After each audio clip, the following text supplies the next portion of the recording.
point.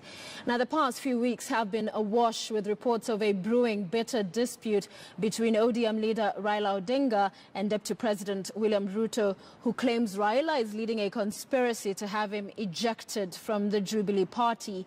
Tonight on House of Cards, our political affairs reporter Murimi Mwangi retraces the Raila-Ruto suspicions back to 2002 and explains why Ruto's tactical move to support a referendum could send Odinga's ODM party back to the drawing board in the roadmap to the 2022 polls.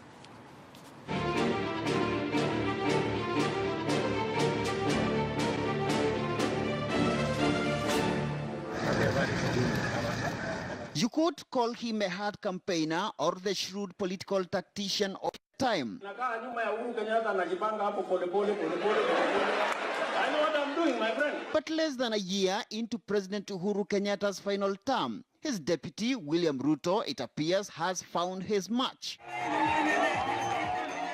Opposition leader Raila Odinga, whom Ruto now claims could be doing warm-up to dance on his political grave, beginning allegedly with an elaborate scheme to turn Ruto into a squatter within his own Jubilee party long before the 2022 polls. Nataka niwaambie, hamuwezi kunifukuza ODM ati mkanifuata ati mnanifukuza Jubilee. Haiwezekani. Wanapiga kelele, wanabweka kama umbwa kwa sababu ya ile mtetemeko ya vita dhidi ya ufisadi. But just what are Ruto's suspicions on Raila?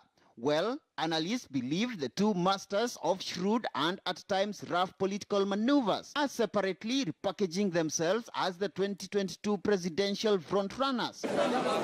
Since Odinga's March 9th cooperation deal with President Kenyatta, Ruto had emerged as the face of the anti-referendum bandwagon in what analysts believe could have been Ruto's own strategy to establish a 2022 political think tank anchored on a no vote against any likely referendum before the 2022 poll.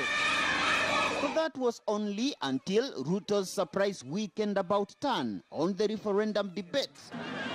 In a move observers argue now sends Odinga's ODM strategists back to the drawing board on how to counter Ruto. We have no issue with the referendum, but we have issues with conmanship and deceit.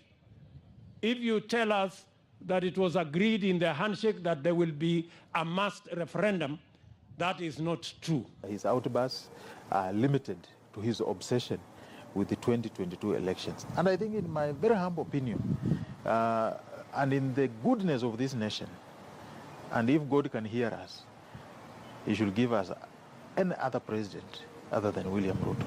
When the DP said, actually, you want to chase me out of Jubilee, what he actually meant is that you want to break Jubilee completely and make sure that Jubilee doesn't exist, because that is the intention.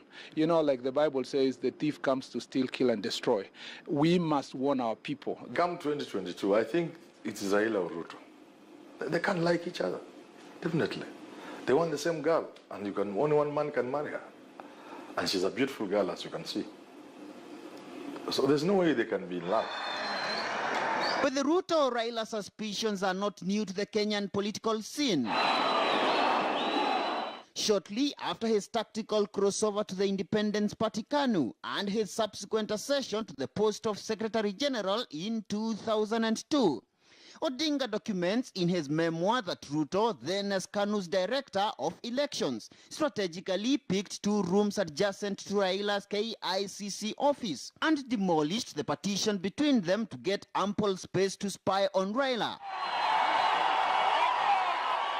And in the aftermath of the disputed 2007 polls, Ruto had to settle for Minister of Agriculture, as Raila picked then fellow member of the five-man ODM Pentagon, Musalia Mudavadi, as his deputy prime minister, despite Ruto having delivered more presidential votes and parliamentary seats than Mudavadi. International Criminal Court is now in session. Suspicions which only 3 years later would intensify with Ruto's indictment for crimes against humanity charges at the International Criminal Court over the 2007 post-poll chaos.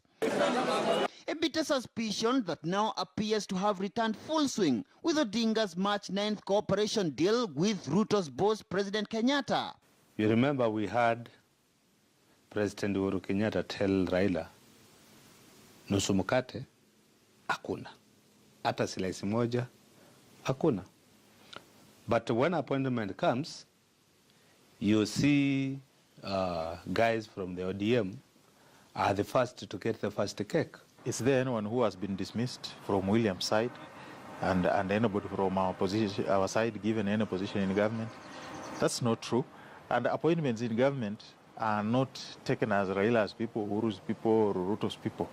They are given on a meritocracy. Jicho yetu ya kisiasa is open.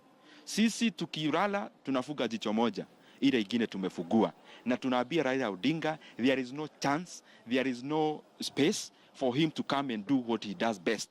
That is breaking big political parties. Call it handshake repos or referendum and state house entry jitters, but the Ruto-Raila friction is no doubt bound to intensify as the clock ticks fast to the 2022 polls.